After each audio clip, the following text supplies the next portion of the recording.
Hai teman-teman cuaners, kenalin aku Haifa. Kali ini KSPMA Channel balik lagi nih dengan membawakan video yang terbaru dengan materi yang berjudul Resiko dan Pengelolaan Investasi Saham. Buat teman-teman yang baru memulai berinvestasi, yuk simak videonya. Sebelumnya Sobat Cuaners, tahu nggak sih apa itu investasi saham? Jadi, investasi saham itu adalah proses pembelian kepemilikan sebagian kecil dari sebuah perusahaan melalui pasar saham. Investor memperoleh keuntungan dari apresiasi harga saham dan dividen. Adapun resiko dalam investasi saham.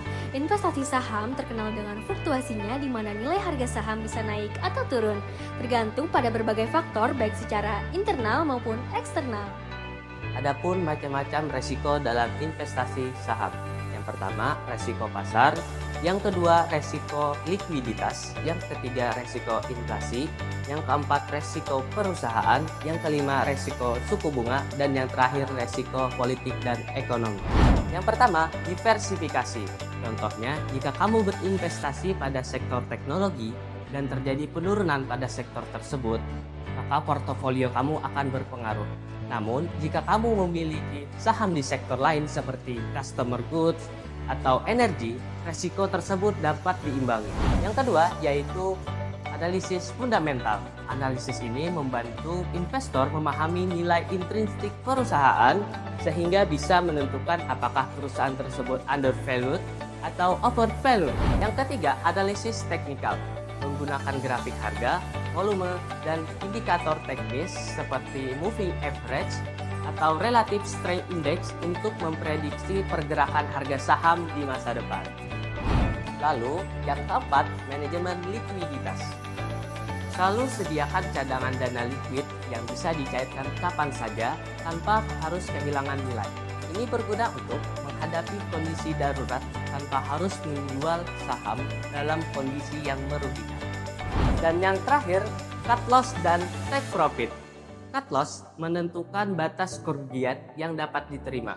Misalnya, 10% dari harga beli saham. Jika harga mencapai batas ini, jual saham agar mencegah kerugian yang lebih besar. Lalu, take profit menentukan target keuntungan realistis. Jika harga mencapai target ini, jual saham dan realisasikan keuntungan. Adapun strategi investasi untuk mengurangi resiko. Yang pertama ada investasi jangka panjang. Saham cenderung memberikan hasil positif dalam jangka panjang meskipun mengalami volatilitas dalam jangka pendek. Investasi jangka panjang memungkinkan untuk memanfaatkan compounding atau bunga berbunga. Yang kedua ada dollar cost averaging.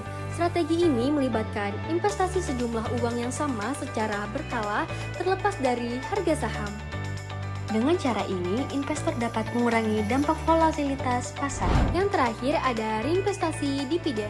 Dividen yang diperoleh untuk membeli lebih banyak saham perusahaan yang sama, ini dapat mempercepat pertumbuhan portofolio karena memanfaatkan compounding. Nah, Sobat Planners, itu tadi penjelasan mengenai resiko dan pengelolaan investasi saham. Sampai jumpa di materi investasi lainnya. Selamat berinvestasi, teman-teman!